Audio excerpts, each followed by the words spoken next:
قربانی جسے کہا جاتا ہے یہ حضرت ابو الانبیاء سیدنا ابراہیم علیہ السلام کی سنت ہے۔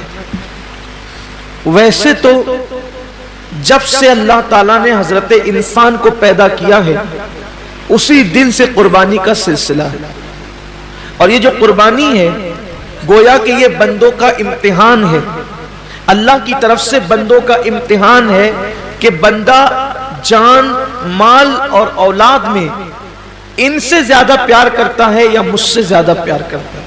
یہ امتحان ہے اللہ کی طرف سے، آزمائش ہے۔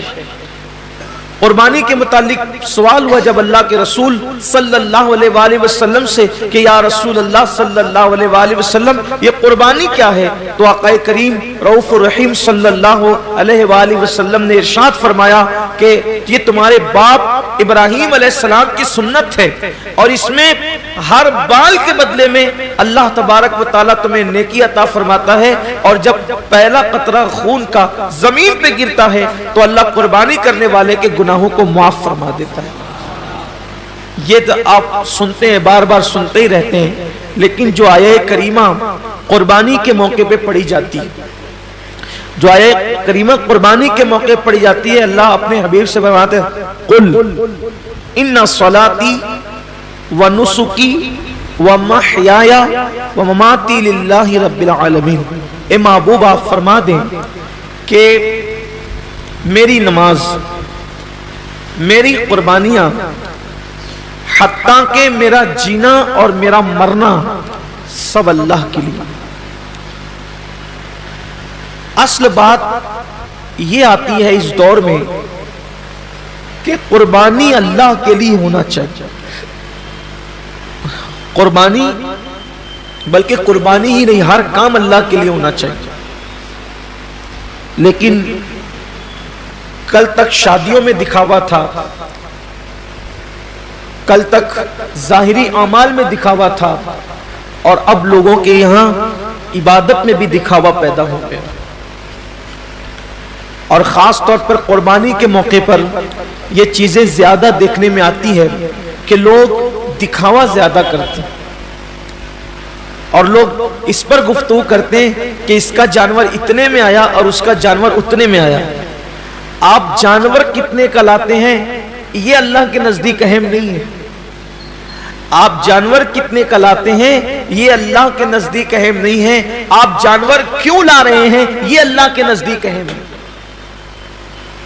اس لیے کہ حدیث پاک میں آتا ہے کہ قیامت کے دن جب انسان کے اعمال کا دفاتر لے کر فرشتے اللہ کی بارگاہ میں پہنچیں گے تو ان کی نیکیاں بہت ساری ہوگی، اور فرشتے پیش کریں گے اللہ یہ کتنی نیکیاں لے کر کے آیا ہے؟ اللہ فرمائے گا فرشتوں تم نے صرف نیکی لکھی ہے کہ اس نے نیکی کی ہے، تمہاری نظر نیکی پر ہے، میری نظر نیکی کیوں کی ہے اس پر ہے، کیونکہ وہ علیم بذات الصدور ہے، وہ علیم و خبیر ہے۔ اللہ فرماتا ہے کہ اس نے کیا کیوں ہے، اس پر میری نظر ہے۔ اے میرے فرشتوں اس نے نیکی تو کی ہے مگر میرے لیے نہیں کی ہے، اس لیے اسے گھسیٹتے ہوئے جہنم کے اندر لے جاؤ۔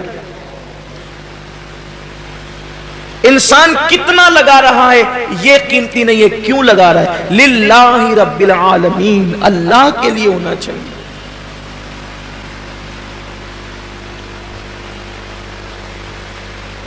ایک مقام پر قرآن کہتا ہے کہ اللہ کے بارگاہ میں تمہارا خون اور گوشت نہیں پہنچتا قربانی کا۔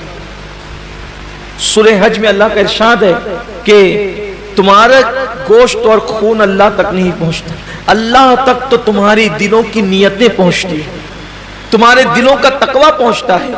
میرے پیارے آقا صلی اللہ علیہ وسلم کے پیارے دیوانوں، آج کل قربانی الا ماشاءاللہ اس لیے بھی لوگ کرتے ہیں کہ گوشت کھانے ملے گا۔ گوشت تو ملنا ہی ملنا ہے، گوشت نے جانا کہاں ہے؟ گوشت جائے گا کہاں؟ گوشت تو کھانے، لیکن نیت تو اچھی کرو۔ ہمارے بزرگوں نے فرمایا کہ اعمال سیکھنے سے پہلے اعمال کی نیت سیکھا کرو، اس لیے کہ مومن کی نیت اس کے عمل سے افضل ہے۔ نیت المؤمن خیر من عملہ، مومن کی نیت اس کے عمل سے افضل ہے۔ آپ نے کبھی سوچا کہ ایک کافر 20 سال کفر کر رہا ہے، پھر بھی وہ قیامت تک جہنم میں، 20 سال ہی نہیں بلکہ سال بھر بھی کفر کرے تو بھی جہنم میں، 6 مہینہ بھی کافر رہے تو بھی جہنم، اسی حالت پہ مرا تو جہنم میں، ایک دن بھی کفر کیا اور وہ کفر پہ مرا تو جہنم میں کیوں ہے؟ اور مومن ایک دن مومن ہے اور ایمان پہ خاتمہ ہوا تو جنت میں کیوں ہے؟ عمل کی وجہ سے نہیں بلکہ نیت کی وجہ سے۔ کافر کفر پر اس لیے مرا کہ جب تک زندہ رہتا کفر پر رہتا، اس لیے ہمیشہ جہنم میں نیت کی وجہ سے، اور مومن جنت میں اس لیے ہے کہ جب تک دنیا میں رہتا ایمان پر رہتا، ایمان پر رہنے کی نیت اس کو ہمیشہ جنت میں رکھ رہی ہے۔ یہ انسان کی نیت کی اہمیت ہے، یہ انسان کی نیت کی اہمیت ہے کہ رہا تو ایک دن ایمان پر مگر نیت بھی ہمیشہ ایمان پر رہے گا، اس لیے ہمیشہ کی ایمان پر رہنے کی نیت اس کو ہمیشہ جنت میں رکھے گی، اور اس کو ہمیشہ کفر پر رہنے کی نیت اس کو ہمیشہ جہنم کے اندر رکھے گی۔ پتہ چلا کہ نیتوں پر اجر ملتا ہے، تو آج مومنوں کو، مسلمانوں کو نیت درست کرنے کی۔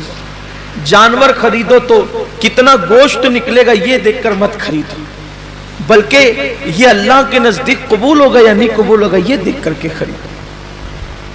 آج گوشت ہی سب کچھ ہو گیا، اس لیے قربانی کی جو برکتیں ملنی چاہیے وہ برکتیں نصیب نہیں ہو رہی۔